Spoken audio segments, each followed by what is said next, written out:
ಹರೇ ಕೃಷ್ಣ. ಶ್ರೀ ಚೈತನ್ಯ ಚರಿತಾಮೃತ ಮಧ್ಯಲೀಲಾ ಅಧ್ಯಾಯ 12 ಶ್ಲೋಕ 62. ಕೃತಾರ್ಥಃ ಈಲಾನ ಆಮಿ ಇನ್ಯಹಾರ ದರ್ಶನೆ ಏತಾಬಲಿ ಪುನಃ ತಾರೆ ಕೈಲ ಆಲಿಂಗನೆ. ಶ್ರೀ ಚೈತನ್ಯ ಮಹಾಪ್ರಭುಗಳು ಮಾತನ್ನು ಮುಂದುವರಿಸಿದರು. ಈ ಹುಡುಗನನ್ನು ನೋಡಿದಾಗಿನಿಂದ ನಾನು ದೊಡ್ಡ ಋಣಭಾರ ಹೊತ್ತಿದ್ದೇನೆಂದು ನನಗನಿಸುತ್ತಿದೆ. ಹೀಗೆಂದ ಪ್ರಭುಗಳು ರಾಜಕುಮಾರನನ್ನು ಮತ್ತೊಮ್ಮೆ ಆಲಿಂಗಿಸಿಕೊಂಡರು. ಸೊ ಇಲ್ಲಿ ಪ್ರತಾಪರುದ್ರ ರಾಜನಿಗೆ ಚೈತನ್ಯ ಮಹಾಪ್ರಭುಗಳ ಬಳಿ ಹೋಗ್ಲಿಕ್ಕೆ ಇಚ್ಛೆ ಇರುತ್ತೆ, ಆದ್ರೆ ಚೈತನ್ಯ ಮಹಾಪ್ರಭುಗಳು ಅವಕಾಶ ಕೊಟ್ಟಿರೋದಿಲ್ಲ. ಹಾಗೆ ಭಕ್ತರ ಒಂದು ಏನ್ ಹೇಳ್ತಾರೆ ಮನವಿಯ ಮೇರೆಗೆ ಅವ್ರು ಏನ್ ಮಾಡ್ತಾರೆ, ಆ ಪ್ರತಾಪರುದ್ರನ ಮಗನನ್ನು ಬರ ಹೇಳಿರ್ತಾರೆ. ಹಾಗೆ ಆ ಪ್ರತಾಪರುದ್ರನ ಮಗನನ್ನು ನೋಡಿ ಚೈತನ್ಯ ಮಹಾಪ್ರಭುಗಳಿಗೆ ಏನಾಗುತ್ತೆ, ತುಂಬಾ ಸಂತೋಷ ಆಗುತ್ತೆ. ಅವನನ್ನು ಆಲಿಂಗಿಸಿಕೊಳ್ತಾರೆ. ಪ್ರಭು ಸ್ಪರ್ಶೆ ರಾಜ ಪುತ್ರೇರ ಹೈಲ ಪ್ರೇಮಾವೇಶ ಸ್ವೇದ ಕಂಬು ಅಶ್ರು ಸಂಭಾ ಪುಲಕ ವಿಶೇಷ. ಶ್ರೀ ಚೈತನ್ಯ ಮಹಾಪ್ರಭುಗಳು ರಾಜಕುಮಾರನನ್ನು ಸ್ಪರ್ಶಿಸಿದ ಕೂಡಲೇ ಭಾವಾವೇಶ ತುಂಬಿದ ದೈವ ಪ್ರೇಮದ ಲಕ್ಷಣಗಳು ಅವನಲ್ಲಿ ಕಾಣಿಸಿಕೊಂಡವು. ಮೈ ಬೆವರುವುದು, ಕಂಬನಿ, ದೇಹ ಮರಗಟ್ಟಿದಂತಾಗುವುದು ಹಾಗೂ ಹರ್ಷ, ಇವು ಅವನಲ್ಲಿ ತೋರಿ ಬಂದ ಲಕ್ಷಣಗಳಲ್ಲಿ ಕೆಲವು. ಯಾರಲ್ಲಿ? ಆ ಒಂದು ರಾಜಕುಮಾರನ ಮಗನಲ್ಲಿ ಚೈತನ್ಯ ಮಹಾಪ್ರಭುಗಳು ಆ ರಾಜಕುಮಾರನ ಮಗ ಅವನನ್ನು ಸ್ಪರ್ಶಿಸಿದಾಗ ಏನಾಗುತ್ತೆ, ಅವನಲ್ಲಿ ಎಲ್ಲ ಒಂದು ಲಕ್ಷಣಗಳು ಕಂಡು ಬರುತ್ತೆ. ಭಾವಾವೇಶ ತುಂಬಿದ ದೈವ ಪ್ರೇಮದ ಲಕ್ಷಣಗಳು. ಕೃಷ್ಣ ಕೃಷ್ಣ ಕಹೇ ನಾಚೆ ಕರ ಯೇ ರೋದನ ತಾನ್ಯರ ಭಾಗ್ಯ ದೇಕಿ ಶ್ಲಾಘ ಕರೆ ಭಕ್ತಗಣ.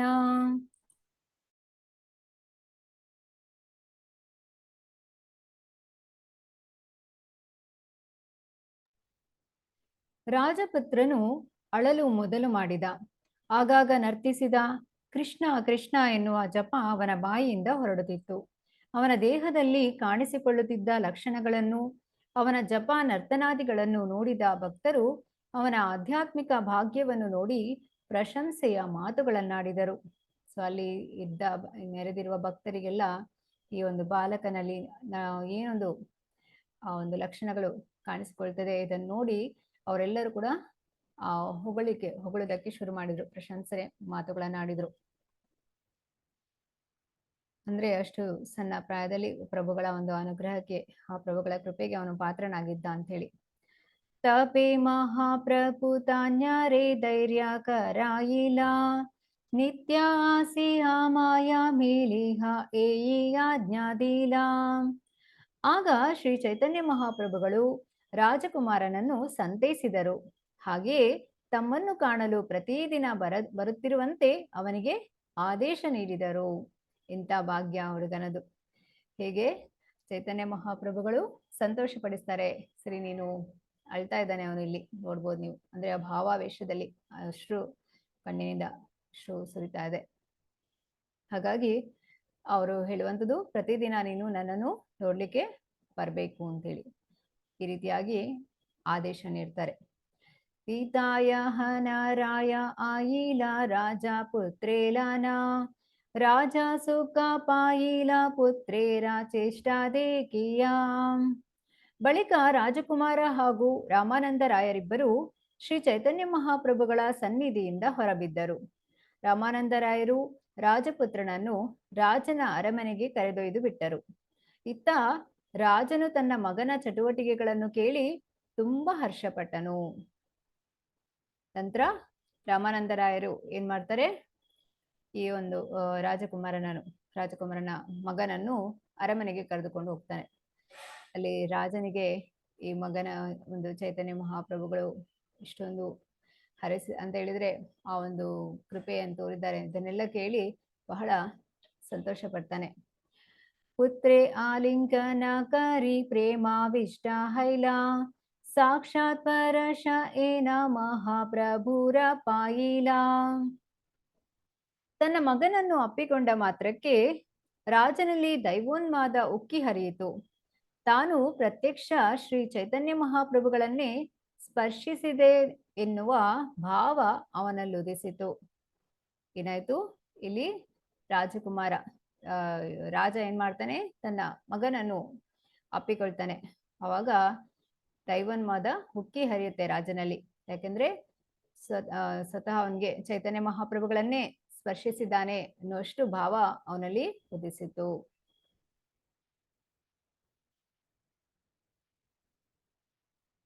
ಇದಕ್ಕೆ ಒಂದು ಉದಾಹರಣೆಯನ್ನು ನೋಡುದಾದ್ರೆ, ಬ್ರಹ್ಮ ವಿಮೋಹನ ಲೀಲೆಯಲ್ಲಿ ಏನಾಗುತ್ತೆ, ಅಲ್ಲಿ ಕೃಷ್ಣ ಅಂದ್ರೆ ಬಾಲ್ಯ ಲೀಲೆಯಲ್ಲಿ ವೃಂದಾವನದಲ್ಲಿ ಗೋಪಬಾಲಕರ ಜೊತೆ ಗೋವುಗಳ ಜೊತೆ ಇರ್ಬೇಕಾದ್ರೆ ಆ ಒಂದು ಅಲ್ಲಿ ಒಂದು ಸ್ಪರ್ಧೆ ಏರ್ಪಡಿಸುವಂಥದ್ದು, ಆಟ ಆಡುವಂಥದ್ದು, ಇದನ್ನೆಲ್ಲ ನೋಡಿ ಬ್ರಹ್ಮನಿಗೆ ಆಗುತ್ತೆ, ಕೃಷ್ಣ ಭಗವಂತ ಈ ರೀತಿಯಾಗಿ ಗೋಪಾಲಕರ ಜೊತೆ ಹೇಗೆ ಆಡ್ಲಿಕ್ಕೆ ಸಾಧ್ಯ ಅಂತ ಹೇಳಿ ಅವನಿಗೆ ಸಂಶಯ ಬರುವಂಥದ್ದು. ಬ್ರಹ್ಮನಿಗೆ ಸಂಶಯ ಬಂದು ಬ್ರಹ್ಮ ಏನ್ ಮಾಡ್ತಾನೆ, ಆ ಗೋಪಾಲಕರನ್ನು ಗೋವುಗಳನ್ನೆಲ್ಲ ಅಪಹರಿಸಿ ಬ್ರಹ್ಮಲೋಕಕ್ಕೆ ಕರೆದುಕೊಂಡು ಹೋಗ್ತಾರೆ. ಅವಾಗ ಏನಾಗುತ್ತೆ ಅಂತ ಹೇಳಿದ್ರೆ, ಕೃಷ್ಣನಿಗೆ ತಿಳಿಯುತ್ತೆ, ಓ ಇದು ನನ್ನ ಹಿರಿಯ ಮಗನದೇ ಕೆಲಸ. ಅಂದ್ರೆ ಯಾರು ಕಾಣ್ತಾ ಇರೋದಿಲ್ಲ, ಎಲ್ಲರನ್ನು ಅವನು ಅಪಹರಿಸಿರ್ತಾನೆ. ಇದು ನನ್ನ ಹಿರಿಯ ಮಗನದೇ ಕೆಲಸ ಅಂತೇಳಿ ಕೂಡ್ಲೆ ಏನು ಅದಕ್ಕೆ ಹೇಳಲಿಕ್ಕೆ ಹೋಗೋದಿಲ್ಲ. ಅವ್ರು ಏನ್ ಮಾಡುವಂಥದ್ದು, ಕೃಷ್ಣ ತಾನೇ ವಿಸ್ತರಿಸಿಕೊಳ್ಳುವಂಥದ್ದು. ಎಲ್ಲ ಗೋಪಪಾಲಕರು ಗೋವುಗಳು ಎಲ್ಲವೂ ಕೂಡ ಕೃಷ್ಣ ವಿಸ್ತರಿಸಿಕೊಂಡು ನಂತರ ಮನೆಗೆ ಹೋಗ್ತಾರೆ. ಗೋಪಪಾಲಕರೆಲ್ಲ ಮನೆಗೆ ಹೋದಾಗ ಅಲ್ಲಿ ಅವರ ತಾಯಿ ಯಾರು ಗೋಪಿಯರು ಇರ್ತಾರೆ, ಅವರು ನೋಡಿದಾಗ, ಅಂದ್ರೆ ಅವರ ಮಕ್ಕಳಿದ್ರು ಕೂಡ ಕೃಷ್ಣನನ್ನು ನೋಡ್ಬೇಕು ಅಂತ ಹೇಳಿ ತುಂಬಾ ಅವ್ರಿಗೆ ಇಚ್ಛೆ ಇರುತ್ತೆ. ಕೃಷ್ಣನನ್ನು ಒಂದ್ಸಲ ನೋಡ್ಬೇಕು, ಕೃಷ್ಣ ಅಂದ್ರೆ ಮಾತನಾಡ್ಬೇಕು, ಈ ರೀತಿ ಎಲ್ಲ ಇಚ್ಛೆ ಇರ್ತಿತ್ತು. ಆಗ ಹೀಗೆ ಒಂದು ಗೋಪಬಾಲಕರೇ ಅಂದ್ರೆ ಕೃಷ್ಣನೇ ಗೋಪಬಾಲಕರಾಗಿ ವಿಸ್ತರಿಸಿದ ಕಾರಣ ಅಲ್ಲಿ ಅವರಿಗೆ ಅವರ ಆ ಮಕ್ಕಳ ಯಾರು ಗೋಪಬಾಲಕರ ಅವರ ತಾಯಿಯವರಿಗೆಲ್ಲ ಆಶ್ಚರ್ಯ ಆಗುತ್ತೆ, ಇದೇನು ಇವತ್ತು ನಮ್ಮ ಮಕ್ಕಳಲ್ಲಿ ಕೃಷ್ಣನನ್ನು ನೋಡ್ತಾ ಇದೀವಲ್ಲ ಅಂತ ಹೇಳಿ ಅಷ್ಟು ಸಂತೋಷ ಆಗುತ್ತೆ. ಹಾಗೆ ಗೋವುಗಳು ಕೂಡ ಸಂತೋಷದಿಂದ ಹೆಚ್ಚು ಹಾಲನ್ನು ಸುರಿಸ್ತವೆ ಅಂತೇಳಿ ಹಾಗೆ ಇಲ್ಲಿ ನೋಡ್ಬೋದು. ಹೀಗೆ ಚೈತನ್ಯ ಮಹಾಪ್ರಭುಗಳನ್ನೇ ಸ್ಪರ್ಶಿಸಿದ ಎನ್ನುವ ಭಾವ ರಾಜನಲ್ಲಿ ಆಗುತ್ತೆ. ಸೇಯಿ ಹೈತೆ ಭಾಗ್ಯವಾನ್ ರಾಜಾರನಂದನ ಪ್ರಭು ಭಕ್ತ ಗಣ ಮಧ್ಯೆ ಹೈಲ ಏಕ ಜನ.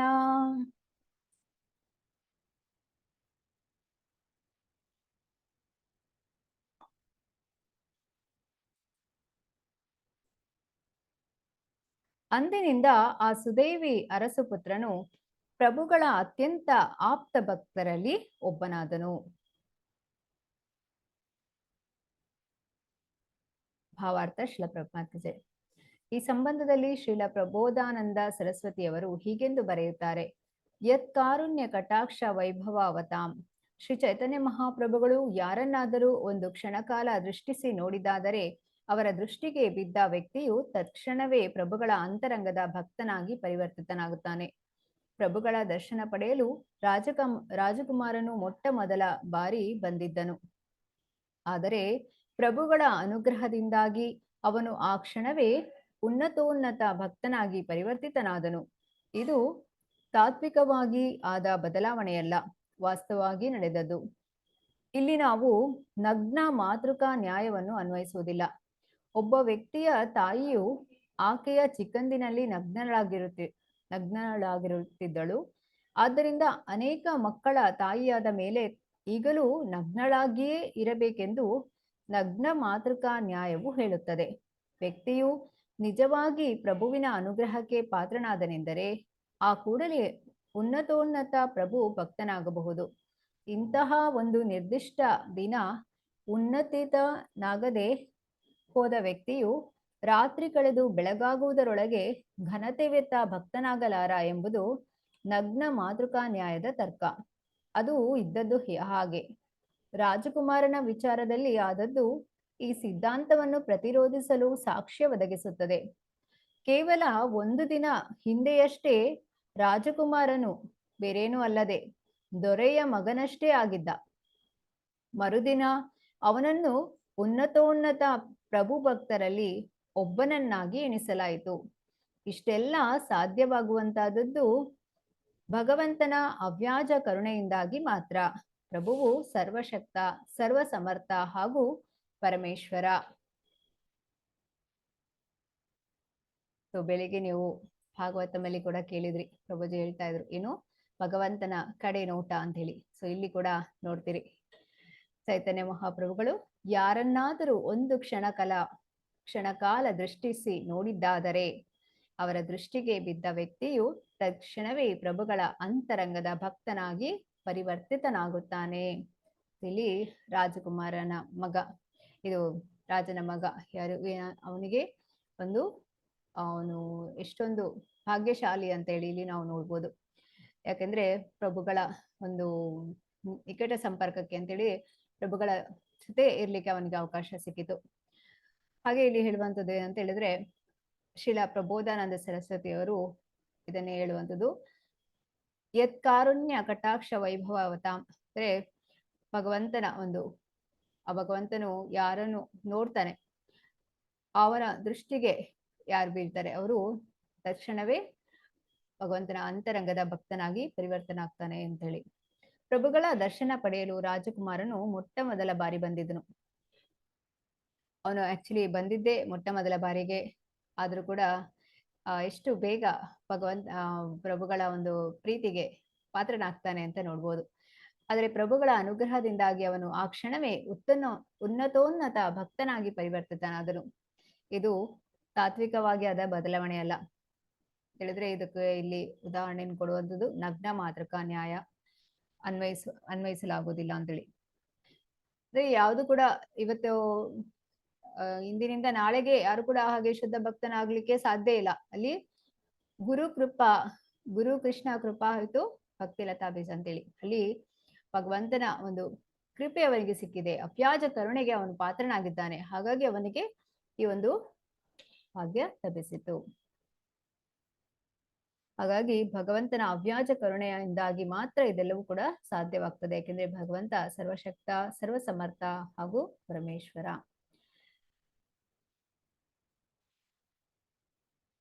ಏಯಿ ಮತ ಮಹಾಪ್ರಭು ಭಕ್ತ ಗಣ ಸಂಗಿ ನಿರಂತರ ಕ್ರೀಡಾಕಾರಿ ಸಂಕೀರ್ತನ ರಂಗಿ. ಹೀಗೆ ತಮ್ಮ ಭಕ್ತರ ಸಂಘದಲ್ಲಿರುತ್ತಾ ಲೀಲೆಗಳನ್ನು ತೋರುತ್ತಾ ಹಾಗೂ ಸಂಕೀರ್ತನ ಚಳುವಳಿಯನ್ನು ಬೆಳೆಸುತ್ತಾ ಶ್ರೀ ಚೈತನ್ಯ ಮಹಾಪ್ರಭುಗಳು ಕರ್ತವ್ಯ ನಿರತರಾಗಿದ್ದರು. ಇಲ್ಲಿ ಭಗವಂತ ಒಂದು ನಿಗದಿತ ಕೆಲಸ ಮಾಡ್ಬೇಕು ಅಂತ ಏನಿಲ್ಲ, ಆದ್ರೂ ಭಗವಂತ ಮಾಡ್ತಾರೆ. ಯಾಕಾಗಿ ಭಗವಂತನ ನೋಡಿ ನಾವು ಕೂಡ ಹಾಗೆ ಮಾಡ್ಬೇಕು, ಅನುಸರಿಸ್ಬೇಕು ಅಂತೇಳಿ. ಯದ್ಯದಾಚರತಿ ಶ್ರೇಷ್ಠ. ಯಾವಾಗ ನಾವು ಆ ಮಹಾತ್ಮರು ಅಂದ್ರೆ ಅತ್ಯುತ್ತಮರು ಏನು ಅವರು ಪಾಲಿಸ್ತಾರೆ, ಅವ್ರು ಅನುಸರಿಸ್ತಾರೆ, ಅದನ್ನ ಅನುಸರಿಸ್ಲಿಕ್ಕೆ ನಾವು ಪ್ರಯತ್ನ ಪಡ್ಬೇಕು ಅಂತೇಳಿ. ಆಚಾರ್ಯಾದಿ ಭಕ್ತ ಕರೆ ಪ್ರಭುರೇ ನಿಮಂತ್ರಣ ತಾಹನ್ ಭಿಕ್ಷಾ ಕರೆ ಲಾನ ಭಕ್ತ ಗಣ. ತಮ್ಮ ಮನೆಗೆ ದಯಮಾಡಿಸಿ ಮಧ್ಯಾಹ್ನದ ಭೋಜನ ಸ್ವೀಕರಿಸಬೇಕೆಂಬ ಆಹ್ವಾನ ಅದ್ವೈತ ಆಚಾರ್ಯರಂತಹ ಪ್ರಮುಖ ಭಕ್ತರಿಂದ ಶ್ರೀ ಚೈತನ್ಯ ಮಹಾಪ್ರಭುಗಳಿಗೆ ಆಗಾಗ ಬರುತ್ತಿತ್ತು. ಪ್ರಭುಗಳು ತಮ್ಮ ಭಕ್ತರ ಸಮೇತ ಬಂದು ಅಂತಹ ಆಹ್ವಾನವನ್ನು ಮಾನಿಸುತ್ತಿದ್ದರು. ಹೇಗೆ ದದಾತಿ ಪ್ರತಿಗೃಹಾತಿ ಗುಹ್ಯಮಾಕ್ಯಾತಿ ಪೃಚ್ಛತಿ ಭುಂಕ್ತೆ ಭೋಜಯತೆ ಚೈವ ಷಡ್ವಿಧಂ ಪ್ರೀತಿ ಲಕ್ಷಣಂ. ಇಲ್ಲಿ ಮಹಾಪ್ರಭುಗಳನ್ನು ಯಾರು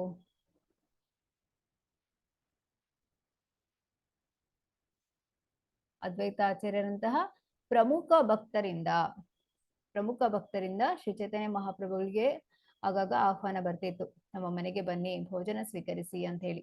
ಹಾಗೆ ಪ್ರಭುಗಳು ತಮ್ಮ ಭಕ್ತರ ಸಮೇತ, ಯಾಕೆಂದ್ರೆ ಪ್ರಭುಗಳು ಯಾವಾಗ್ಲೂ ಒಬ್ಬರೇ ಹೋಗುದಿಲ್ಲ, ನಿಮ್ಗೆ ಗೊತ್ತಿದೆ. ಜಯ ಶ್ರೀ ಚೈತನ್ಯ ಪ್ರಭು ನಿತ್ಯಾನಂದ ಶ್ರೀ ಅದ್ವೈತ ಗದಾಧರ ಶಿವಾಸದಿ ಗೌರ ಭಕ್ತ ವೃಂದ, ಅವರ ಸಂಗಡಿಗರೊಂದಿಗೆ ಹೋಗುವಂಥದ್ದು ಇರುವಂಥದ್ದು.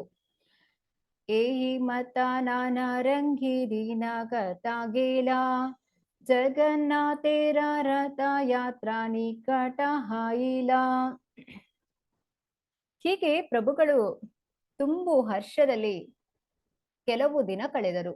ಇರುತ್ತಾ ಪ್ರಭು ಜಗನ್ನಾಥನ ರಥಯಾತ್ರೆಯು ಹತ್ತಿರ ಬರುತ್ತಿತ್ತು. ಹೀಗೆ ಹಲವು ವರ್ಷಗಳು ಹೀಗೆ ಸಂತೋಷದಲ್ಲಿ ಕೆಲವು ದಿನಗಳು ಕಳೆಯಿತು. ಪ್ರಭು ಜಗನ್ನಾಥರ ರಥಯಾತ್ರೆ ಹತ್ತಿರ ಬರ್ತಿತ್ತು. ಪ್ರಥಮೈ ಕಾಶಿ ಮಿಶ್ರೇ ಪ್ರಭು ಬೋಲಾ ಇಲಾ ಪಡಿ ಚ ಪಾತ್ರ ಸಾರ್ವಭೌಮೆ ಬೋಲಾ ಚಿ ಅನಿಲಾ ಬೋಲಾನ ಅನಿಲಾ. ಮೊದಲಿಗೆ ಶ್ರೀ ಚೈತನ್ಯ ಮಹಾಪ್ರಭುಗಳು ಕಾಶಿ ಮಿಶ್ರರನ್ನು ಕರೆಸಿಕೊಂಡರು. ಆ ಬಳಿಕ ದೇಗುಲದ ಮೇಲ್ವಿಚಾರಕನನ್ನು ಸಾರ್ವಭೌಮ ಭಟ್ಟಾಚಾರ್ಯರನ್ನು ಕರೆಸಿದರು. तीन जना पाशे प्रभु हासिय कहिला गुंडीच मंदिर मार्जನ ಸೇವಾ ಮಾಗಿನಿಲ. ಈ ಮೂವರು ಪ್ರಭುವರ್ಯರ ಸನ್ನಿಧಿಗೆ ಬಂದಾಗ ಗುಂಡೀಚ ದೇವಸ್ಥಾನದ ಶುದ್ಧೀಕರಣದ ಕಾರ್ಯಕ್ಕೆ ಅನುಮತಿ ನೀಡಬೇಕೆಂದು ಪ್ರಭುವರ್ಯರು ಬೇಡಿಕೆ ಸಲ್ಲಿಸಿದರು. ಭಾವಾರ್ಥ ಶ್ರೀಲ ಪ್ರಭುಪಾದ ಜೈ. ಜಗನ್ನಾಥನ ದೇಗುಲದ ಈಶಾನ್ಯ ದಿಕ್ಕಿಗೆ 2 ಮೈಲಿ ದೂರದಲ್ಲಿ ಗುಂಡೀಚ ದೇವಸ್ಥಾನವಿದೆ. ಜಗನ್ನಾಥನು ತನ್ನ ಮೂಲ ದೇಗುಲದಿಂದ ಗುಂಡೀಚ ದೇವಾಲಯಕ್ಕೆ ಹೋಗಿ 1 ವಾರದ ಕಾಲ ಅಲ್ಲಿರುತ್ತಾನೆ. 1 ವಾರದ ಬಳಿಕ ಪುನಃ ತನ್ನ ಮೂಲ ನೆಲೆಗೆ ಹಿಂದಿರುಗುತ್ತಾನೆ. ಜಗನ್ನಾಥ ದೇಗುಲವನ್ನು ಕಟ್ಟಿಸಿದ ಇಂದ್ರದ್ಯುಮ್ನ ರಾಜನ ಮಡದಿಯ ಹೆಸರು ಗುಂಡೀಚ ಎಂದಿತ್ತು ಎಂಬುದಾಗಿ ಕರ್ಣಿಕೆಯಾಗಿ ಬಂದ ಕಥೆಯೊಂದಿದೆ. ಪ್ರಮಾಣಭೂತ ಧರ್ಮಗ್ರಂಥದಲ್ಲಿಯೂ ಗುಂಡೀಚ ದೇಗುಲದ ಪ್ರಸ್ತಾವ ಬಂದಿದೆ.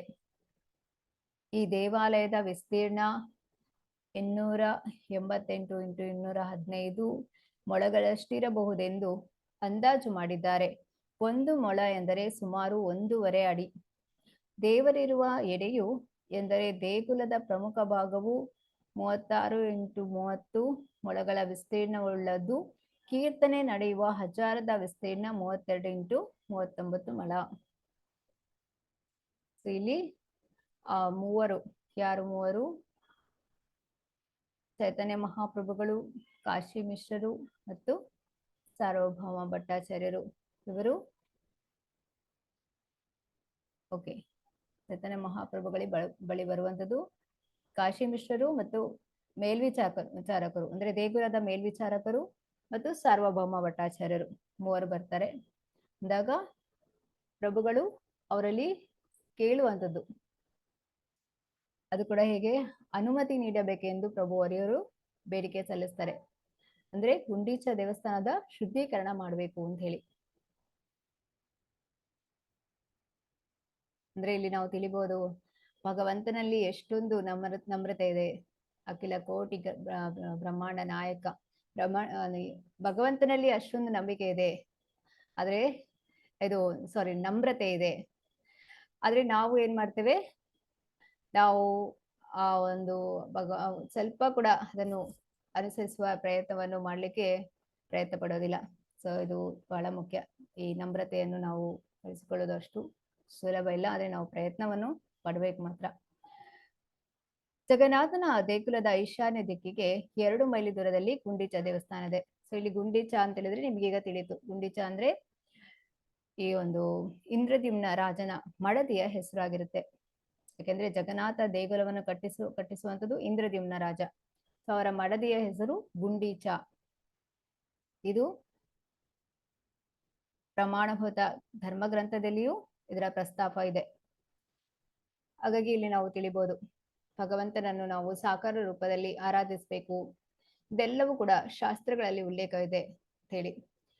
ಇದನ್ನು ಈಗ ಮಾಯಾವಾದಿಗಳು ಏನ್ ಹೇಳ್ತಾರೆ, ಭಗವಂತನಿಗೆ ಆಕಾರವಿಲ್ಲ, ನಿರಾಕಾರ ಅಂತ ಹೇಳಿ ಹೇಳ್ತಾರೆ. ಆದ್ರೆ ಇಲ್ಲಿ ಶಾಸ್ತ್ರದಲ್ಲಿ ಉಲ್ಲೇಖ ಇದೆ ಭಗವಂತನನ್ನು ನಾವು ಸಾಕಾರ ರೂಪದಲ್ಲಿ ಪೂಜೆ ಮಾಡ್ಬೇಕು ಅಂತ ಹೇಳಿ. ಹಾಗೆ ಇಲ್ಲಿ ಆ ದೇವಳದ ಒಂದು ಅಂದಾಜು ಕೂಡ ಮಾಡಲಾಗಿದೆ, ಎಷ್ಟು ವಿಸ್ತೀರ್ಣ ಎಲ್ಲವನ್ನು ಕೂಡ ಅಲ್ಲಿ ಶಾಸ್ತ್ರದಲ್ಲಿ ಉಲ್ಲೇಖಿಸಿದ್ದಾರೆ. ಪಡಿಚ ಕಹೆ ಆಮಿ ಸಬಾ ಸೇವಕ ತೋಮಾರ ಏ ತೋಮಾರ ಇಚ್ಛಾ ಸೇಯಿ ಕರ್ತವ್ಯ ಆಮಾರ. ಗುಂಡೀಚ ದೇಗುಲವನ್ನು ಶುಚಿಗೊಳಿಸಲು ಅನುಮತಿ ಬಯಸಿ ಪ್ರಭುಗಳಾಡಿದ ಮಾತನ್ನು ಕೇಳಿದ ದೇಗುಲದ ಮೇಲ್ವಿಚಾರಕನೆಂದರು, ಮಹಾಶಯರೇ, ನಾವೆಲ್ಲ ನಿಮ್ಮ ಸೇವಕರು.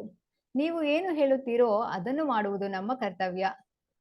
ಸೊ ಇಲ್ಲಿ ಅವರೇನು ದೇಗುಲದ ಮೇಲ್ವಿಚಾರಕರು ಹೇಳ್ತಾರೆ. ಸೊ ಅವರಲ್ಲಿ ಕೂಡ ನಮ್ರತೆಯನ್ನು ನೋಡ್ಬೋದು. ಅಂದ್ರೆ ಅವರು ಮಹಾಪ್ರಭುಗಳಿಗೆ ಹೇಳುವಂಥದ್ದು, ನಾವೆಲ್ಲರೂ ನಿಮ್ಮ ಸೇವಕರು, ನಿಮಗೆ ಏನ್ ಹೇಳ್ತೀರಾ ಅದನ್ನ ನಾವು ಮಾಡ್ತೇವೆ ಅಂತ ಹೇಳಿ, ಅದು ಮಾಡುವುದು ನಮ್ಮ ಕರ್ತವ್ಯ. विशेष राजार आज्ञा नाचे आमारे प्रभुर आज्ञाये से शीघ्र करीबारे. ಈ ಮೂವರು ಪ್ರಭುವಯ್ಯರ ಸನ್ನಿಧಿಗೆ ಬಂದಾಗ, ಓಕೆ ಇಲ್ಲಿ ರಿಪೀಟ್ ಆಗಿದೆ ಅನ್ಸುತ್ತಲ್ಲ,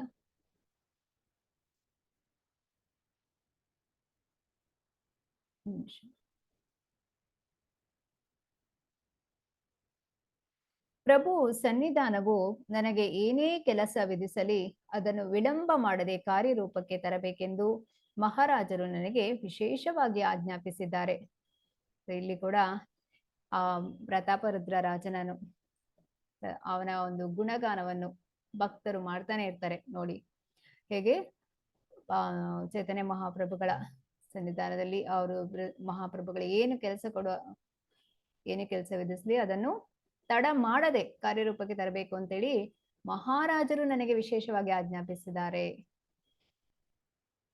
ತೋಮಾರ ಯೋಗ್ಯ ಸೇನವಾ ನ ಹೇ ಮಂದಿರ ಮಾರ್ಜನ ಏಯಿ ಏಕಲೀಲಾಕರ ಏ ತೋಮಾರ ಮನ. ಪ್ರಿಯ ಪ್ರಭುವೆ, ಮಂದಿರವನ್ನು ಸಾರಿಸುವುದು ನಿಮ್ಮ ಸ್ಥಾನಕ್ಕೆ ಸಲ್ಲುವ ಕೆಲಸವಲ್ಲ. ಇಷ್ಟರ ಮೇಲೂ ನೀವು ಅದನ್ನು ಮಾಡಲೇಬೇಕು ಎನ್ನುವುದಾದರೆ ಅದು ನಿಮ್ಮ ಲೀಲೆ ಎಂದು ನಾವು ಭಾವಿಸಬೇಕಷ್ಟೇ. ಅವರಿಗೆ ಡೈರೆಕ್ಟ್ ಆಗಿ ಹೇಳಿಕ್ಕಾಗುತ್ತಾ, ನೀವು ಮಂದಿರವನ್ನು ಸ್ವಚ್ಛ ಮಾಡಬೇಡಿ, ನಿಮ್ ಕೆಲಸ ಅಲ್ಲ ಅದು ಅಂತ. ಆದ್ರೆ ಇಲ್ಲಿ ಅವ್ರು ಹೇಗೆ ಹೇಳ್ತಿದ್ದಾರೆ, ಇದು ನೀವು ಮಂದಿರವನ್ನು ಸಾರಿಸುವುದು ನಿಮ್ಮ ಸ್ಥಾನಕ್ಕೆ ಸಲ್ಲುವ ಕೆಲಸವಲ್ಲ ಅಂತ ಹೇಳಿ. ಇಷ್ಟರ ಮೇಲೂ ನಿಮಗೆ ಮಾಡ್ಬೇಕು ಅಂತ ಅನಿಸಿದ್ರೆ ಅದು ನಿಮ್ಮ ಲೀಲೆ ಎಂದು ನಾವು ಭಾವಿಸಬೇಕಷ್ಟೇ. किंतु घट्टा सम्मार्जनी बहुत चाहिए आज्ञा देह आजी सभा इहान आनी दिए. ದೇವಸ್ಥಾನವನ್ನು ಹುಡುಗಲು ನಿಮಗೆ ನೀರಿನ ಮಡಕೆಗಳು ಹಾಗೂ ಕಸ ಪೊರಕೆಗಳು ಬಹು ಸಂಖ್ಯೆಯಲ್ಲಿ ಬೇಕಾಗುತ್ತವೆ. ಆದ್ದರಿಂದ ಆಜ್ಞೆ ಕೊಡಿ, ಈ ಕ್ಷಣವೇ ಅವುಗಳನ್ನು ತಂದಿರಿಸುತ್ತೇನೆ. ಇಲ್ಲಿ ದೇವಸ್ಥಾನವನ್ನು ಸ್ವಚ್ಛ ಮಾಡಲು ಏನೆಲ್ಲ ಬೇಕು, ನೀರಿನ ಮಡಕೆಗಳು, ನೀರು ಹಾಕಬೇಕು, ಕಸ ಪೊರಕೆಗಳು ಬೇಕು, ಇದೆಲ್ಲವೂ ಬಹಳಷ್ಟು ಬೇಕಾಗಿರ್ತದೆ, ಬಹು ಸಂಖ್ಯೆಯಲ್ಲಿ ಬೇಕಾಗ್ತದೆ. ಅದನ್ನೆಲ್ಲ ನಿಮಗೆ ತಂದು ಕೊಡ್ತೇನೆ, ನನಗೆ ನೀವು ಆಜ್ಞೆ ಕೊಡಿ ಅಂತ ಹೇಳ್ತಾರೆ. ನೂತನ ಏಕಶತ ಘಟ ಶತ ಸಮಾರ್ಜನಿ ಪಡಿಚಾನಿ ಅದಿಲ ಪ್ರಭುರ ಇಚ್ಛಾ ಜಾನಿ.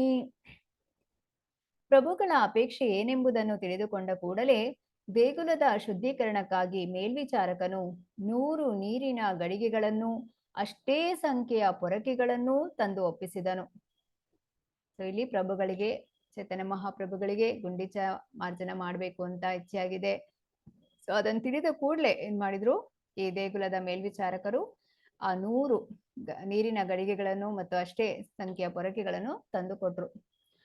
आराधिने प्रभाते लानानि जगणा श्रीहस्ते सबारा अंगिले पीला चंदना.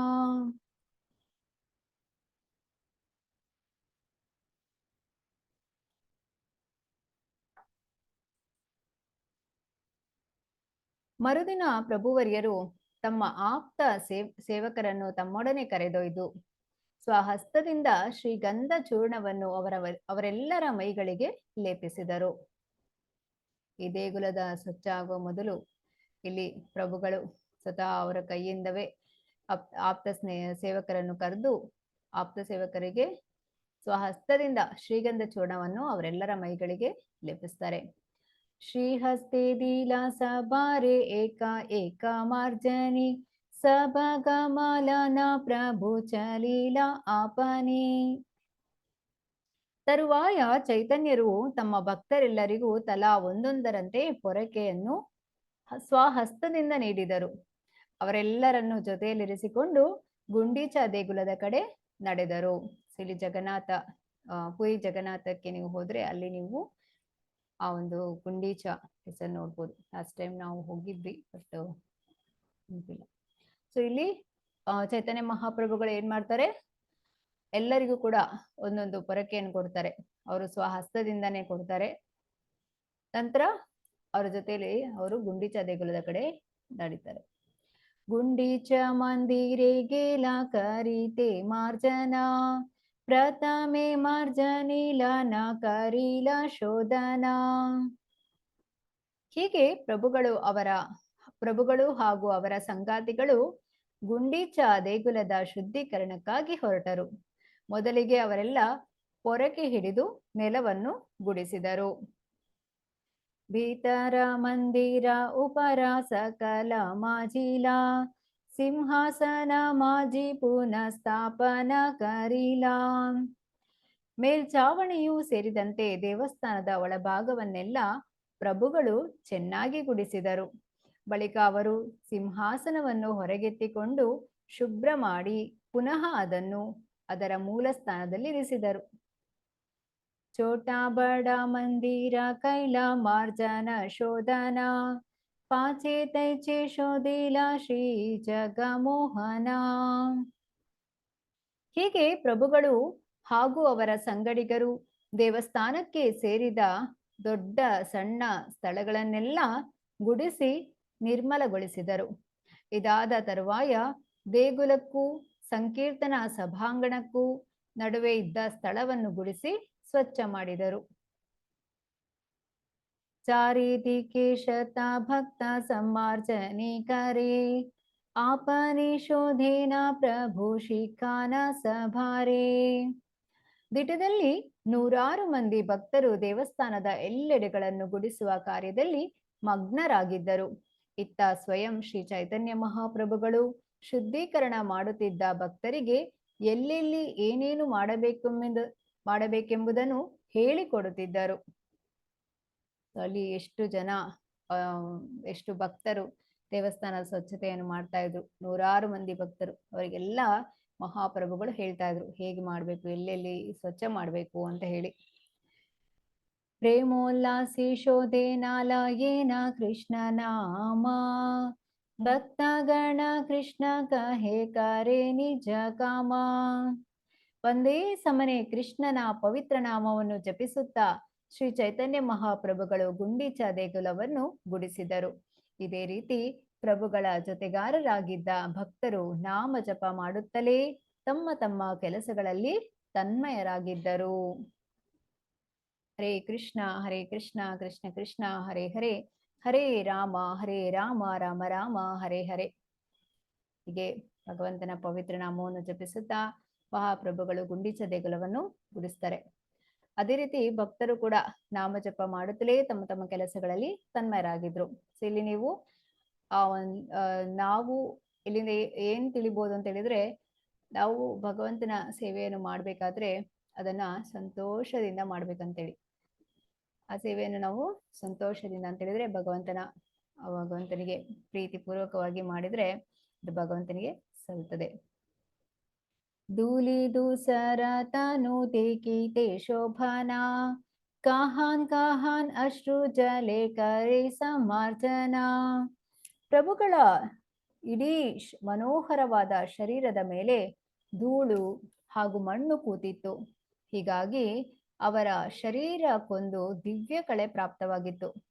ದೇಗುಲವನ್ನು ಶುಚಿಗೊಳಿಸುತ್ತಿದ್ದ ಕಾಲದಲ್ಲಿ ಪ್ರಭುಗಳು ಕೆಲವು ಸಲ ಕಣ್ಣೀರು ಸುರಿಸುತ್ತಿದ್ದರು. ಕೆಲವೆಡೆ ತಮ್ಮ ಕಣ್ಣೀರಿಂದಲೇ ಮಾರ್ಜನ ಮಾಡಿದರು. ಸೊ ಅವರು ದೇಗುಲವನ್ನು ಸ್ವಚ್ಛ ಮಾಡ್ತಾ ಇದ್ದಾರೆ. ಹಾಗಾಗಿ ಅಲ್ಲಿ ಧೂಳು ಮಣ್ಣು ಏನಿತ್ತು ಅವರ ಶರೀರದ ಮೇಲೆ ಕೂತಿತ್ತಂತೆ. ಅವರ ಶರೀರ ಇಡೀ ಮನೋಹರವಾಗಿ ಕಾಣ್ತಿತ್ತು ಅಂತೇಳಿ. ಅಂದ್ರೆ ಅವರ ಶರೀರಕ್ಕೊಂದು ದಿವ್ಯ ಕಳೆ ಪ್ರಾಪ್ತವಾಗಿತ್ತು. ಯಾಕಂತ ಹೇಳಿದ್ರೆ ಅವರು ಈಗ ಚೈತನ್ಯ ಮಹಾಪ್ರಭುಗಳು 500 ವರ್ಷಗಳ ಹಿಂದೆ ಬಂದು ನಮಗೆ ಈ ಸಂಕೀರ್ತನವನ್ನು ಕೊಡುವಂಥದ್ದು ಅಂತ ಹೇಳಿದ್ರೆ ಕೃಷ್ಣ ಪ್ರೇಮವನ್ನು ಕೊಡ್ಲಿಕ್ಕೆ ಬರುವಂಥದ್ದವರು. ಹಾಗೆ ಇಲ್ಲಿ ಅವರು ಸ್ವತಃ ಅವರು ಏನಾಗ್ತದೆ, ಆ ಒಂದು ದೇಗುಲವನ್ನು ಸ್ವಚ್ಛ ಮಾಡ್ತಾ ಮಾಡ್ತಾ ಅವ್ರಿಗೆ ಏನಾಗುತ್ತೆ, ಕೆಲವೊಮ್ಮೆ ಕಣ್ಣೀರು ಸುರಿಸ್ತಾ ಇರ್ತಾರೆ, ಆನಂದ ಬಾಷ್ಪ. ಸೊ ಕೆಲವೆಡೆ ತಮ್ಮ ಕಣ್ಣೀರಿಂದಲೇ ಮಾರ್ಜನ ಮಾಡ್ತಾ ಇದ್ರು. ಭೋಗ ಮಂದಿರ ಶೋಧನ ಕರಿ ಶೋಧಿಲ ಪ್ರಾಂಗಣ, ಸಕಲ ಆವಾಸ ಕ್ರಮೆ ಕರೀಲ ಶೋಧನ. ಅದಾದ ಬಳಿಕ ಭೋಗ ಮಂದಿರವನ್ನು ಪ್ರಭುವಿಗೆ ಅರ್ಪಿತವಾಗುವ ನೈವೇದ್ಯ ಇಡುವ ಸ್ಥಳ ಗುಡಿಸಲಾಯಿತು. ಬಳಿಕ ಹಿತ್ತಲು, ಅದರ ಬಳಿಕ ಎಲ್ಲ ವಾಸಗೃಹಗಳು, ಹೀಗೆ ಒಂದಾದ ಮೇಲೆ ಒಂದರಂತೆ ಎಲ್ಲೆಡೆಗಳನ್ನು ಶುಚಿಗೊಳಿಸಲಾಯಿತು. ಇಲ್ಲಿ ಪ್ರಭುವಿಗೆ ಅರ್ಪಿತವಾಗುವ ನೈವೇದ್ಯ ಇಡುವ ಸ್ಥಳವನ್ನು ಏನ್ ಹೇಳ್ತಾರೆ? ಭೋಗ ಮಂದಿರ. ಇದನ್ನು ಕೂಡ ಶುಚಿಗೊಳಿಸಿದ್ರು. ನಂತರ ವಾಸಗೃಹಗಳು, ಹೀಗೆ ಪ್ರತಿಯೊಂದನ್ನು ಕೂಡ ಶುಚಿಗೊಳಿಸಿದ್ರು. ತೃಣಧೂಲಿ ಜಿಂಕುರ ಸಭಾ ಏಕತ್ರ ಕರಿಯ, ಬಹಿರ್ವಾಸೇಲಾನ ಪೇಲಾಯ ಬಾಹಿರ ಕರಿಯ. ಹುಲ್ಲು, ಮಣ್ಣು ಹಾಗೂ ಮರಳ ಕಣಗಳನ್ನು ಶ್ರೀ ಚೈತನ್ಯ ಮಹಾಪ್ರಭುಗಳು ಒಂದು ಕಡೆ ಕಲೆ ಹಾಕಿದರು. ಬಳಿಕ ಅವನ್ನೆಲ್ಲ ತಾವು ಬಳಸುತ್ತಿದ್ದ ವಸ್ತ್ರದಲ್ಲಿ ಕಟ್ಟಿ ಆಚರಿಸಿದರು. ಕೇಳಲಿಕ್ಕೆ ಎಷ್ಟೊಂದು ಸುಂದರವಾಗಿದೆ. ತಿಳಿದ್ರೆ ಅದನ್ನು ಅವರ ಏನು ಬಟ್ಟೆ ಹುಟ್ಟಿರ್ತಾರೆ ಅದರಲ್ಲಿ ಆ ಮಣ್ಣು, ಹುಲ್ಲು, ಕಸವನ್ನೆಲ್ಲ ತೆಗೆದುಕೊಂಡು ಅವರು ಅದನ್ನು ಆಚೆ ಬಿಸಾಡ್ತಾರೆ. ಏಯಿ ಮತ ಭಕ್ತ ಗಣ ಕರಿ ನಿಜವಾಸೆ, ತೃಣಧೂಲಿ ಬಾಹಿರೆ ಫೇಲಾಯ ಪರಮ ಹರಿಷೇ. ಶ್ರೀ ಚೈತನ್ಯ ಮಹಾಪ್ರಭುಗಳು ಹಾಕಿಕೊಟ್ಟ ಮೇಲ್ಪಂಕ್ತಿಯನ್ನು ಅವರೊಡನಿದ್ದ ಭಕ್ತರೆಲ್ಲರೂ ಅನುಸರಿಸಿದರು. ಹರ್ಷದಿಂದ ಕಾರ್ಯೋನ್ಮುಖರಾಗಿ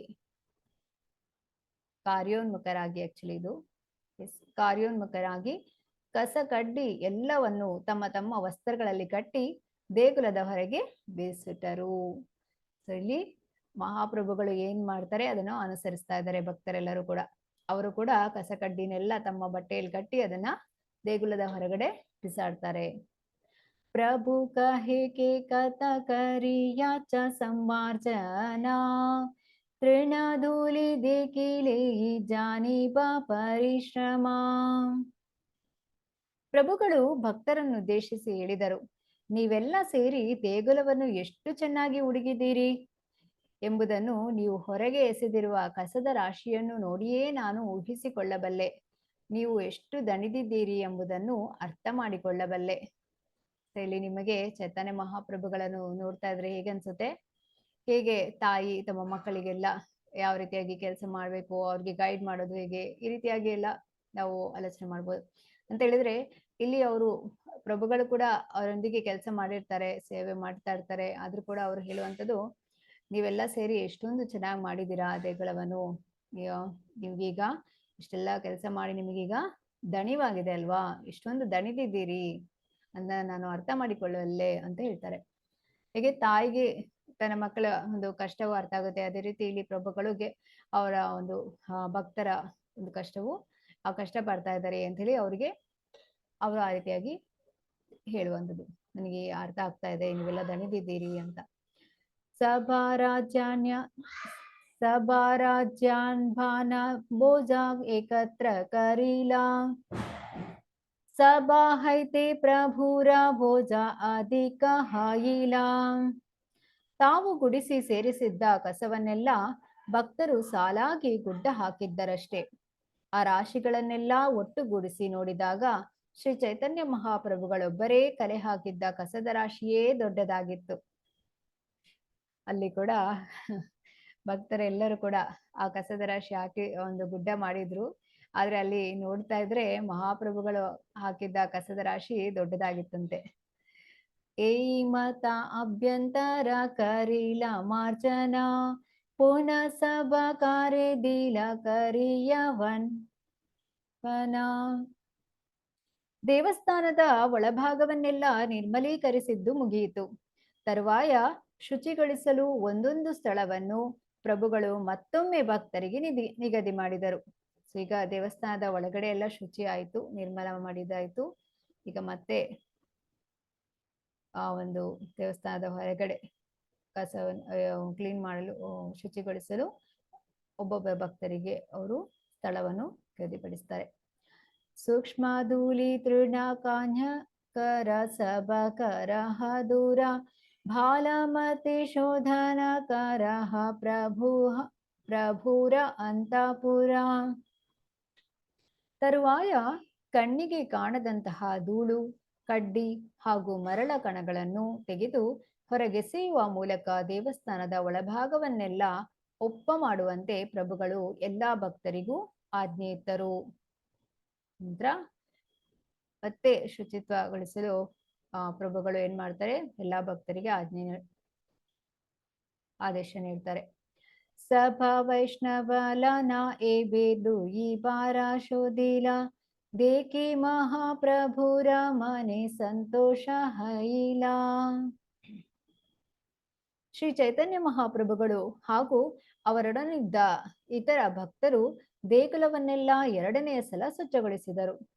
ಆದ ಕೆಲಸವನ್ನು ನೋಡಿ ಪ್ರಭುಗಳು ಮನಸ್ಸಿನಲ್ಲೇ ಹರ್ಷಪಟ್ಟರು. ಸೊ ಕ್ಲೆನ್ಲಿನೆಸ್ ಮತ್ತೆ ಟೈಮ್ಲಿನೆಸ್, ಯಾವುದು ಶುಚಿಯಾಗಿರುವಂಥದ್ದು, ಸಮಯಕ್ಕೆ ಸರಿಯಾಗಿ ನಾವು ನಮ್ಮ ಕೆಲಸಗಳನ್ನು ಮಾಡುವಂಥದ್ದು, ಇದು ಎರಡು ಕೂಡ ಅಂದ್ರೆ ಸೇವೆಯನ್ನು ಮಾಡುವಂಥದ್ದು, ಇದೆರಡು ಕೂಡ ಬಹಳ ಮುಖ್ಯ ಅಂತೆ ಭಕ್ತರಿಗೆ ಇದನ್ನು ಪ್ರಭುಪಾದರು ಹೇಳ್ತಾರೆ. ಸೊ ಹಾಗೆ ಇಲ್ಲಿ ಆ ಎಲ್ಲ ಮತ್ತೆ ಕೂಡ ಎರಡನೇ ಸಲ ಸ್ವಚ್ಛ ಮಾಡ್ತಾರೆ ಭಕ್ತರೆಲ್ಲ. ಇದನ್ನು ನೋಡಿ ಪ್ರಭುಗಳು ಮನಸ್ಸಿನಲ್ಲೇ ಹರ್ಷಪಟ್ಟರು. 600 जन शत घटे जल भरी प्रथमे इलना आचे ಕಾಲ ಅಪೇಕ್ಷಾ ಕರಿ. ದೇವಸ್ಥಾನದಲ್ಲಿ ಹುಡುಗುವ ಕೆಲಸ ಇತ್ತ ನಡೆಯುತ್ತಿದ್ದಂತೆಯೇ 100 ಮಂದಿ ಕೈಯಲ್ಲಿ ನೀರು ತುಂಬಿದ ಗಡಿಗೆಗಳನ್ನು ಹಿಡಿದುಕೊಂಡು ಸಿಂಪಡಿಸಲು ಪ್ರಭುಗಳ ಆಜ್ಞೆ ಬರುವುದನ್ನು ನಿರೀಕ್ಷಿಸುತ್ತಾ ನಿಂತಿದ್ದರು. ಸರಿ, ಈಗ ಕಸ ಕಡ್ಡಿ ಹುಲ್ಲು ಎಲ್ಲ ತೆಗ್ದಾಯ್ತು, ಎಲ್ಲ ಗುಡಿಸಿ ಆಯ್ತು, ಇನ್ನು ಏನ್ ಮಾಡ್ಬೇಕು, ನೀರ್ ಹಾಕಿ ಕ್ಲೀನ್ ಮಾಡ್ಬೇಕು. ಸೊ ಯಾವಾಗ ಪ್ರಭುಗಳು ಹೇಳ್ತಾರೆ ಅಂತ ಈ ಭಕ್ತರು ಅವರ ಆದೇಶ ಯಾವಾಗ ಬರುತ್ತೆ, ಅವರು ಯಾವಾಗ ಹೇಳ್ತಾರೆ ಅಂತ ಕಾಯ್ತಾ ಇದ್ರು, ನಿರೀಕ್ಷಿಸ್ತಾ ನಿಂತಿದ್ರು. ಜಲ ಆನ ಬಲಿಯ ಬಿ ಮಹಾಪ್ರಭು ಕಹಿಲ ತಪಿಶತ ಘಟ ಆನಿ ಪ್ರಭು ಆಗೆ ದಿಲ. ಆಗ ಪ್ರಭುಗಳು ಹೇಳ್ತಾರೆ, ನೀರು ತನ್ನಿ ಎಂದು ಶ್ರೀ ಚೈತನ್ಯ ಮಹಾಪ್ರಭುಗಳು ಹೇಳಿದ ಕೂಡಲೇ ಅಲ್ಲಿದ್ದವರು ನೀರು ತುಂಬಿದ 100 ಗಡಿಗೆಗಳನ್ನು ತಂದು ಪ್ರಭುಗಳ ಮುಂದಿರಿಸಿದರು. ಸೊ ಇಲ್ಲಿ ನೀವು ಪ್ರಭುಗಳು, ಮಹಾಪ್ರಭುಗಳು ಮತ್ತು ಅವರ ಭಕ್ತರು ನೋಡ್ತಾ ಇದ್ರೆ ನಿಮಗೆ ಏನನ್ಸುತ್ತೆ, ಅವರು ಹೇಳುವ ಮೊದಲೇ ಎಲ್ಲವನ್ನು ರೆಡಿ ಮಾಡಿರ್ತಾರೆ ಅಲ್ಲಿ ಭಕ್ತರು. ಅವ್ರು ಹೇಳಿದ ಕೂಡಲೇ ಅದು ತಂದಾಯ್ತು ಅಲ್ಲಿ, ಅಂದ್ರೆ ಇಲ್ಲಿ ಟೈಮ್ಲಿನೆಸ್ ನೋಡ್ಬೋದು. ಸೊ ಇಲ್ಲಿ ಆ ಸಮಯಕ್ಕೆ ಸರಿಯಾಗಿ ಕೆಲಸವನ್ನು ಮಾಡುವಂಥದ್ದು.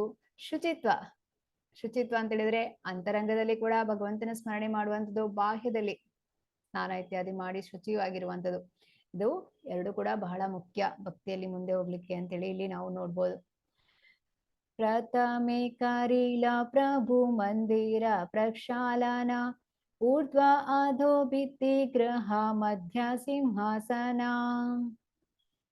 ಹೀಗೆ ಶ್ರೀ ಚೈತನ್ಯ ಮಹಾಪ್ರಭುಗಳು ಮೊದಲಿಗೆ ದೇವಸ್ಥಾನವನ್ನು ನೀರಿನಿಂದ ತೊಳೆದರು.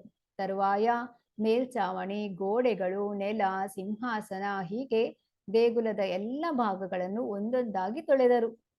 ಇಲ್ಲಿ ಮೊದಲಿಗೆ ಮಹಾಪ್ರಭುಗಳು ಮಾಡ್ತಾ ಇದ್ದಾರೆ. ಯಾಕೆ, ಇದನ್ನು ನೋಡಿ ಉಳಿದವರು ಹೇಗ್ ಮಾಡ್ಬೇಕು ಅಂತ ತಿಳಿದುಕೊಳ್ಳಲಿ ಅಂತೇಳಿ ಉಳಿದ ಭಕ್ತರು. ಸೊ ಮೊದಲಿಗೆ ಅವರು ದೇವಸ್ಥಾನವನ್ನು ನೀರಿನಿಂದ ತೊಳಿತಾರೆ. ಮೇಲ್ಚಾವಣಿ, ಗೋಡೆಗಳು, ನೆಲ, ಸಿಂಹಾಸನ ಎಲ್ಲವನ್ನು ಕೂಡ ಎಲ್ಲ ಭಾಗಗಳನ್ನು ನೀರಿನಿಂದ ಚೆನ್ನಾಗಿ ತೊಳಿತಾರೆ. ಕಾಸರ ಭರಿಯ ಜಲ ಊರ್ಧ್ವೆ ಚಾಲಾಯಿಲ ಸೇಯಿ ಜಲೆ ಊರ್ಧ್ವ ಶೋಧಿ ಭಿತ್ತಿ ಪ್ರಕ್ಷಾಲೀಲ. ಸ್ವಯಂ ಶ್ರೀ ಚೈತನ್ಯ ಮಹಾಪ್ರಭುಗಳು ಹಾಗೂ ಅವರ ಭಕ್ತರು ದೇಗುಲದ ಸೂರಿಗೆ ನೀರೆರಚಲು ಪ್ರಾರಂಭಿಸಿದರು. ಆ ನೀರೇ ಕೆಳಮುಖವಾಗಿ ಹರಿದು ಗೋಡೆಗಳು ಹಾಗೂ ನೆಲವನ್ನು ತೊಳೆಯಿತು. ಹೀಗೆ ಅಲ್ಲಿ ದೇವಸ್ಥಾನದಲ್ಲಿ ಪ್ರತಿಯೊಂದು ಇಂಚು ಯಾವುದನ್ನು ಬಿಡದೆ ಇವರು ಏನ್ ಮಾಡ್ತಾ ಇದ್ದಾರೆ, ನೀರು ಹಾಕಿ ಅದನ್ನು ಸ್ವಚ್ಛಗೊಳಿಸ್ತಾ ಇದ್ದಾರೆ. ಶ್ರೀಹಸ್ತೆ ಕರೇನ ಸಿಂಹಾಸನೆ ರಾಮಾರ್ಚನ ಪ್ರಭುವಾಗೆ ಜಲ ಆನಿದೇಯ ಭಕ್ತಗಣ. ತರುವಾಯ ಶ್ರೀ ಚೈತನ್ಯ ಮಹಾಪ್ರಭುಗಳು ತಾವೇ ಕೈಯಾರ ಪ್ರಭು ಜಗನ್ನಾಥನು ಆಸೀನನಾಗುವ ಸ್ಥಳವನ್ನು ಬೆಳಗಿದರು. ಇತ್ತ ಭಕ್ತರು ಪ್ರಭುಗಳಿಗೆ ನೀರು ತಂದು ಕೊಡುತ್ತಿದ್ದರು. ಇಲ್ಲಿ ಚೈತನ್ಯ ಮಹಾಪ್ರಭುಗಳು ಏನ್ ಮಾಡ್ತಾರೆ, ಅವರ ಕೈಯಾರೇನೆ ಸ್ವತಃ ಅವರ ಕೈಯಿಂದ ಪ್ರಭು ಜಗನ್ನಾಥನ ಕುಳಿತುಕೊಳ್ಳುವ ಸ್ಥಳವನ್ನು, ಸಿಂಹಾಸನವನ್ನು ಸ್ವಚ್ಛಗೊಳಿಸ್ತಾರೆ. ಇತ್ತ ಭಕ್ತರು ಏನ್ ಮಾಡ್ತಾರೆ, ಪ್ರಭುಗಳಿಗೆ ನೀರು ತಂದು ಕೊಡ್ತಾ ಇರ್ತಾರೆ. ಭಕ್ತಗಣ ಕರೆ ಗೃಹ ಮಧ್ಯ ಪ್ರಕ್ಷಾಲನ ನಿಜ ನಿಜ ಹಸ್ತೆ ಕರೆ ಮಂದಿರ ಮಾರ್ಜನಾ. ದೇವಸ್ಥಾನದಲ್ಲಿದ್ದ ಎಲ್ಲ ಭಕ್ತರು ಮಂದಿರವನ್ನು ಸಾರಿಸುವ ಕೆಲಸದಲ್ಲಿ ಭಾಗವಹಿಸಿದರು. ಪ್ರತಿಯೊಬ್ಬ ಭಕ್ತನ ಕೈಯಲ್ಲೂ ಒಂದು ಪೊರಕೆ ಇತ್ತು. ಹೀಗೆ ಅವರೆಲ್ಲರೂ ದೇಗುಲವನ್ನು ಬೆಳಗಿದರು. ಕೇಹ ಜಲ ಆನಿದೇಯ ಮಹಾಪ್ರಭುರ ಕರೆ, ಕೇಹ ಜಲ ದೇಯ ತಾನ್ಯರ ಚರಣ ಉಪರೆ. ಶ್ರೀ ಚೈತನ್ಯ ಮಹಾಪ್ರಭುಗಳ ಕೈಗೆ ಎರೆಯಲು ಒಬ್ಬರು ನೀರು ತಂದರು, ಇನ್ನೊಬ್ಬರು ಅವರ ಪಾದ ಕಮಲಗಳಿಗೆ ನೀರೆರೆದರು. ಸರಿ, ಈಗ ಸ್ವಚ್ಛತೆ ಎಲ್ಲ ಆಯ್ತು. ಈಗ ಏನು, ಅವರು ಅದನ್ನು ಕೈಯನ್ನು ತೊಳೆದುಕೊಳ್ಳೋದು, ಒಬ್ರು ತರ್ತಾರೆ ನೀರು, ನಂತರ ಇನ್ನೊಬ್ರು ಅವರ ಪಾದ ಕಮಲಗಳಿಗೆ ನೀರು ಹಾಕ್ತಾರೆ. ಕೇಹಾಲು ಕಾನ ಕರೆ ಎಸೆಯಿ ಜಲಪಾನ, ಕೇಹ ಮಾಗಿಲಾಯ ಕೇಹ ಅನ್ಯ ಕರೆ ದಾನ. ಶ್ರೀ ಚೈತನ್ಯ ಮಹಾಪ್ರಭುಗಳ ಪಾದ ಕಮಲಗಳಿಂದ ಹರಿದ ನೀರನ್ನು ಯಾರೋ ಒಬ್ಬರು ಮರೆಯಲಿದ್ದುಕೊಂಡು ಪಾನ ಮಾಡಿದರು, ಇನ್ನೊಬ್ಬರು ಆ ನೀರನ್ನು ಬೇಡಿ ಪಡೆದರು, ಮತ್ತೊಬ್ಬರು ಆ ನೀರನ್ನು ಇನ್ನೊಬ್ಬರಿಗೆ ದಾನವಾಗಿ ಕೊಟ್ಟರು. ಭಕ್ತರು ಎಷ್ಟೊಂದು ಆ ಒಂದು ಒಬ್ಬರಿಗೊಬ್ಬರು ಒಂದು ಕೋಆಪರೇಷನ್ ಮೂಡಲಿದ್ದಾರೆ ಅಂತ ನೋಡ್ಬೋದು ನೀವು. ಹೇಗೆ ಒಬ್ರು ಅದನ್ನ ಪಾನ ಮಾಡ್ತಾರೆ, ಚೈತನ್ಯ ಮಹಾಪ್ರಭುಗಳ ಪಾದ ಕಮಲಗಳಿಗೆ ಹಾಕಿದ ನೀರನ್ನು ಕುಡಿತಾರೆ, ಮತ್ತೊಬ್ರು ಕೇಳ್ತಾರೆ ನನ್ಗೆ ಸ್ವಲ್ಪ ಕೊಡು ಅಂತ, ಇನ್ನೊಬ್ರು ಏನ್ ಮಾಡ್ತಾರೆ, ಶ್ರೀ ನೀನ್ಸ ತಗೋ ಅಂತೇಳಿ ಇನ್ನೊಬ್ರಿಗೆ ದಾನವನ್ನು ಕೂಡ ಮಾಡ್ತಾರೆ. घर तुई प्रणालिकाय जल चाडिदिला, से जले प्रांगण सभा ಭರಿಯ ರಹಿಲ. ಕೊಠಡಿಯನ್ನು ಶುದ್ಧ ಮಾಡಿದ ಮೇಲೆ ಆ ನೀರನ್ನು ಒಂದು ನಳಿಕೆಯ ಮೂಲಕ ಹೊರಕ್ಕೆ ಬಿಡಲಾಯಿತು. ಆ ನೀರು ಹರಿದು ದೇವಸ್ಥಾನದ ಹೊರಾಂಗಣವನ್ನೆಲ್ಲ ತುಂಬಿಕೊಂಡಿತು. ಅಲ್ಲಿ ಕೊಠಡಿಯನ್ನು ಶುಚಿತ್ವ ಮಾಡಿದ ನಂತರ ಅಲ್ಲಿ ಒಂದು ನೀರು ಹೋಗ್ಲಿಕ್ಕೆ ಒಂದು ನಳಿಕೆ ಮಾಡ್ತಾರೆ. ಸೊ ಅಲ್ಲಿಂದ ನೀರನ್ನು ಹೊರಗೆ ಬಿಡಲಾಗುತ್ತೆ. ನಂತರ ಆ ನೀರು ದೇವಸ್ಥಾನದ ಹೊರಾಂಗಣವನ್ನೆಲ್ಲ ತುಂಬಿಕೊಳ್ಳುತ್ತೆ. ನಿಜ ವಸ್ತ್ರೇ ಕೈಲ ಪ್ರಭು ಗೃಹ ಸಮ್ಮಾರ್ಜನಾ, ಮಹಾಪ್ರಭು ನಿಜ ವಸ್ತ್ರೇ ಮಾಜಿಲ ಸಿಂಹಾಸನ. ಕೊಠಡಿಗಳನ್ನೆಲ್ಲ ಪ್ರಭು ಚೈತನ್ಯರು ತಮ್ಮದೇ ವಸ್ತ್ರಗಳಿಂದ ಒರೆಸಿದರು, ತಮ್ಮದೇ ಬಟ್ಟೆಗಳನ್ನು ಬಳಸಿ ಸಿಂಹಾಸನಕ್ಕೆ ಮೆರುಗು ಕೊಟ್ಟರು. ಈಗ ಆಯ್ತು, ಕಸ ಗುಡಿಸಿ ಆಯ್ತು, ಅಲ್ಲಿ ಕಸ ಏನೆಲ್ಲ ಇದೆ, ಧೂಳಿದೆ, ಹುಲ್ಲಿದೆ, ಅದನ್ನೆಲ್ಲ ತೆಗೆದು ಹೊರಗೆ ಹಾಕಿ ಆಯ್ತು. ನಂತರ ನೀರು ಹಾಕಿ ಸ್ವಚ್ಛಗೊಳಿಸಿದ್ರು. ಈಗ ಏನ್ ಮಾಡ್ತಾ ಇದ್ದಾರೆ, ಆ ಒಂದು ತಮ್ಮದೇ ಬಟ್ಟೆಯಿಂದ ಆ ಒಂದು ಒರೆಸ್ತಾರೆ. ನಂತರ ಸಿಂಹಾಸನಕ್ಕೆ ತಮ್ಮದೇ ಬಟ್ಟೆಗಳನ್ನು ಬಳಸಿ ಸಿಂಹಾಸನಕ್ಕೆ ಮೆರಗು ಕೊಟ್ಟರು. ಇದರಲ್ಲಿ ಅಲ್ಲಿ ಜಗನ್ನಾಥ ಕುಳಿತುಕೊಳ್ಳುವ ದಿವಸಾಗಿರುತ್ತೆ. ಶತಘಟ ಜಲೆ ಹೈಲ ಮಂದಿರ ಮಾರ್ಜನಾ, ಮಂದಿರ ಶೋಧಿಯ ಕೈಲ ಏನ ನಿಜ ಮನ. ಹೀಗೆ 100 ಗಡಿಗೆಗಳ ನೀರಿನ ಸಹಾಯದಿಂದ ಎಲ್ಲ ಕೊಠಡಿಗಳನ್ನು ತೊಳೆದು ಬಳಿದದ್ದಾಯಿತು. ಈ ಕೆಲಸ ಆದ ಮೇಲೆ ಭಕ್ತರ ಮನಸ್ಸು ಬೆಳಗಲಾಗಿದ್ದ ಆ ಕೊಠಡಿಗಳಷ್ಟೇ ಪರಿಶುಭ್ರವಾಗಿದ್ದವು. ಯಾಕೆ, ಮಹಾಪ್ರಭುಗಳ ಜೊತೆಗೂಡಿ ಅವರೆಲ್ಲ ಆ ದೇವಸ್ಥಾನದ ಸ್ವಚ್ಛತೆಯನ್ನು ಮಾಡ್ತಾ ಇದ್ರು. ಅದು ಕೂಡ ಹರಿನಾಮ ಸ್ಮರಣೆಯಿಂದ ಅದನ್ನು ಉಚ್ಚರಿಸುತ್ತಾ ಮಾಡ್ತಾ ಇದ್ರು. ಸೊ ಅವರು ಭಕ್ತರ ಮನಸ್ಸು ಹೇಗಾಯ್ತು, ಅವರ ಮನಸ್ಸು ಬೆಳಗಲಾಗಿದ್ದು ಆ ಕೊಠಡಿಗಳಷ್ಟೇ ಪರಿಶುಭ್ರವಾಗಿದ್ದವು. ಹಾಗಾಗಿ ನೀವು ಕೇಳಿರ್ತೀರ, ನಾವು ಸೇವೆ ಮಾಡೋದು ಅಂತ ಹೇಳಿದ್ರೆ ಹತ್ತಿರ ಈಗ ಇಲ್ಲಿ ಲೋಕಲ್ ಅಲ್ಲಿ ಇರ್ತಾರೆ, ಅವರಿಗೆ ಸುಲಭ ಇರುತ್ತೆ. ಅಂದ್ರೆ ದೇವಸ್ಥಾನಕ್ಕೆ ಹೋಗುವಂಥದ್ದು, ಅಲ್ಲಿ ಸ್ವಚ್ಛತೆಯನ್ನು ಮಾಡುವಂಥದ್ದು, ಆ ಒಂದು ಪ್ರಸಾದವನ್ನು ತಯಾರಿಸಲು ಬಳಸುವ ಪಾತ್ರೆಗಳನ್ನು ಸ್ವಚ್ಛಗೊಳಿಸುವಂಥದ್ದು, ಇದನ್ನೆಲ್ಲ ಮಾಡಿದಾಗ ಏನಾಗುತ್ತೆ, ನಮ್ಮೊಳಗಿದ್ದ ಅಹಂಕಾರಗಳು ಎಲ್ಲವೂ ಕೂಡ ದೂರವಾಗ್ತವೆ. ನಿರ್ಮಲ ಶೀತಲ ಸ್ನಿಗ್ಧ ಕರೀಲ ಮಂದಿರೇ, ಆಪನ ಹೃದಯ ಏನ ಧರಿಲ ಬಾಹಿರೇ. ದೇಗುಲದ ಶುದ್ಧೀಕರಣ ಕಾರ್ಯ ಮುಗಿದಾಗ ಅದು ನಿರ್ಮಲವೂ ಶೀತಲವೂ ಹಾಗೂ ಮನೋಹರವೂ ಆಯಿತು. ಶ್ರೀ ಚೈತನ್ಯರ ಪರಿಶುದ್ಧ ಮನಸ್ಸನ್ನೇ ಹೊರಗಿರಿಸಲಾಗಿದೆಯೋ ಎಂಬಂತಿತ್ತು ಒಟ್ಟು ಚಿತ್ರ. ಇಲ್ಲಿ ಆ ದೇಗುಲದ ಒಂದು ಸ್ವಚ್ಛವಾಗಿ ಆ ನಿರ್ಮಲವಾದಂಥದ್ದು, ಮನೋಹರವಾಗಿ ಇದನ್ನೆಲ್ಲ ನೋಡಿದಾಗ ಏನಾಯ್ತು, ಚೈತನ್ಯ ಮಹಾಪ್ರಭುಗಳ ಮನಸ್ಸನ್ನೇ ಹೊರಗಿಟ್ಟಿದಾಗೆ ಕಾಣಿಸ್ತಿತ್ತು ಅಲ್ಲಿ. ಶತ ಶತ ಜಲ ಜಲ ಭರೆ ಸರೋವರೆ, ಘಾಟೆ ಸ್ಥಾನ ನಾಹಿ ಕೇಹ ಕೂಪೆ ಜಲ ಭರೆ. ಸರೋವರದಿಂದ ನೀರು ಹೊತ್ತು ತರುವ ಕಾರ್ಯದಲ್ಲಿ ನೂರಾರು ಜನ ಮಗ್ನರಾಗಿದ್ದರಾಗಿ ನಿಂತುಕೊಳ್ಳಲು ಕೊಳದ ತಡಿಯಲ್ಲಿ ಸ್ಥಳವೇ ಇರಲಿಲ್ಲ. ಹೀಗಾಗಿ ಯಾರೋ ಒಬ್ಬರು ಬಾವಿಯಿಂದ ನೀರು ಸೇದಲಾರಂಭಿಸಿದರು. ಎಷ್ಟು ಅಲ್ಲಿ ಪ್ರಭುಗಳ ಜೊತೆ ಎಷ್ಟು ಭಕ್ತರು ಸೇವೆಗೆ ನಿರತರಾಗಿದ್ರು, ನೂರಾರು ಮಂದಿ. ಸೊ ಎಲ್ಲರೂ ಹೋಗಿ ನೀರು ತರುವಂಥದ್ದು. ಹಾಗಾಗಿ ಇಲ್ಲಿ ಏನ್ ಮಾಡಿದ್ರು, ಒಬ್ರು ಆ ಬಾವಿಯಿಂದ ನೀರು ಸೇದಲಾರಂಭಿಸಿದ್ರು. ಪೂರ್ಣ ಕಂಬಾಲನ ಆಯಿಸೆ ಶತ ಭಕ್ತಗಣ, ಶೂನ್ಯ ಘಟಾಲನ ಯಾಯ ಆರ ಶತ ಜನ. ನೂರಾರು ಭಕ್ತರು ಗಡಿಗೆಗಳಲ್ಲಿ ನೀರು ಹೊತ್ತು ತರುತ್ತಿದ್ದರು. ಇನ್ನು ನೂರಾರು ಜನ ಬರಿದಾದ ಗಡಿಗೆಗಳನ್ನು ಹಿಂದೆ ಕೊಯ್ಯುತ್ತಿದ್ದರು. ಮತ್ತೆ ನೀರು ತುಂಬಿಸಿಕೊಂಡು ತರಲು ಹೊರಡುತ್ತಿದ್ದರು. ನಿತ್ಯಾನಂದ ಅದ್ವೈತ ಸ್ವರೂಪ ಭಾರತಿ ಪುರಿ, ಇನ್ಹ ವೀನು ಆರ ಸಭಾ ಆನೆ ಜಲಬರಿ. ನಿತ್ಯಾನಂದ ಪ್ರಭು, ಅದ್ವೈತಾಚಾರ್ಯ, ಸ್ವರೂಪ ದಾಮೋದರ, ಬ್ರಹ್ಮಾನಂದ ಭಾರತಿ ಹಾಗೂ ಪರಮಾನಂದಪುರಿ ಇವರುಗಳ ಹೊರತು ಉಳಿದ ಎಲ್ಲರೂ ಗಡಿಗೆಗಳಲ್ಲಿ ನೀರು ತುಂಬಿಸಿ ತರುವ ಕಾರ್ಯದಲ್ಲಿ ಮಗ್ನರಾಗಿದ್ದರು. ಘಟೆ ಘಟೆ ಟೇಕಿ ಕಥ ಘಟ ಭಾಂಗಿ ಗಿಲಾ, ಶತ ಶತ ಘಟ ಲೋಕದ ಹಲನ ಆಯಿಲ. ನೀರು ಹೊರುತ್ತಿದ್ದ ಜನರು ಒಬ್ಬರನ್ನೊಬ್ಬರು ಸೋಕಿಸಿಕೊಂಡಾಗ ಆದ ಘರ್ಷಣೆಯಿಂದಾಗಿ ಬಹಳಷ್ಟು ಗಡಿಗೆಗಳು ಒಡೆದು ಹೋದವು. ನೂರಾರು ಜನ ಹೋಗಿ ಮತ್ತೆ ಹೊಸ ಗಡಿಗೆಗಳನ್ನು ತರಬೇಕಾಯಿತು. ಅಷ್ಟು ವೇಗವಾಗಿ ನೀರು ತರ್ತಾ ಇದ್ದಾರೆ, ಒಬ್ರಿಗೊಬ್ರು ಆ ಒಂದು ಪ್ಲೇಸ್ ಕೂಡ ಕೊಡದೇನೆ. ಸೊ ಆಗ ಏನಾಗುತ್ತೆ, ಆ ಎಲ್ಲ ಗಡಿಗೆಗಳು, ಬಹಳಷ್ಟು ಗಡಿಗೆಗಳು ಒಡೆದೋಗುತ್ತೆ. ಮತ್ತೆ ನೂರಾರು ಜನ ಹೋಗ್ಬಿಟ್ಟು ಮತ್ತೆ ಹೊಸ ಗಡಿಗೆಗಳು ತರ್ತಾ ಇದ್ರು. ಸೊ ಇದೆಲ್ಲ ಆಗ್ತಾ ಇರುತ್ತೆ, ಸ್ವಾಭಾವಿಕ ಅಂತ ಹೇಳ್ಬಿಟ್ಟು. ಜಲ ಭರೆ ಘರ ದೋಯ ಕರೆ ಕರೆ ಹರಿ ಧ್ವನಿ, ಕೃಷ್ಣ ಹರಿ ಧ್ವನಿ ಬಿನಾ ಆರ ನಾಹಿ ಶುನಿ. ಕೆಲವರು ಗಡಿಗೆಗಳಲ್ಲಿ ನೀರು ತುಂಬಿಸಿಕೊಂಡು ತರುತ್ತಿದ್ದರು. ಮತ್ತೆ ಕೆಲವರು ಕೊಠಡಿಗಳನ್ನು ತೊಳೆದು ಸ್ವಚ್ಛ ಮಾಡುತ್ತಿದ್ದರು. ಆದರೆ ಎಲ್ಲರೂ ಹರಿ ಹಾಗೂ ಕೃಷ್ಣನ ಪವಿತ್ರ ನಾಮವನ್ನು ಜಪಿಸುತ್ತಿದ್ದರು.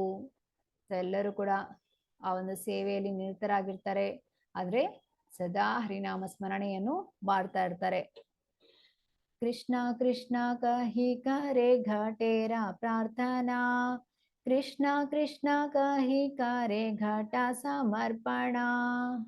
ಕೃಷ್ಣ ಕೃಷ್ಣ ಎಂದು ಜಪಿಸುತ್ತಾ ಒಬ್ಬ ಭಕ್ತನು ನೀರಿನ ಗಡಿಗೆಗಾಗಿ ಬೇಡಿಕೆ ಸಲ್ಲಿಸುವನು. ಹಾಗೆಯೇ ಕೃಷ್ಣ ಕೃಷ್ಣ ಎಂದು ಜಪಿಸುತ್ತಾ ಇನ್ನೊಬ್ಬ ಭಕ್ತನು ನೀರಿನ ಗಡಿಗೆಯನ್ನು ತಂದೊದಗಿಸುವನು.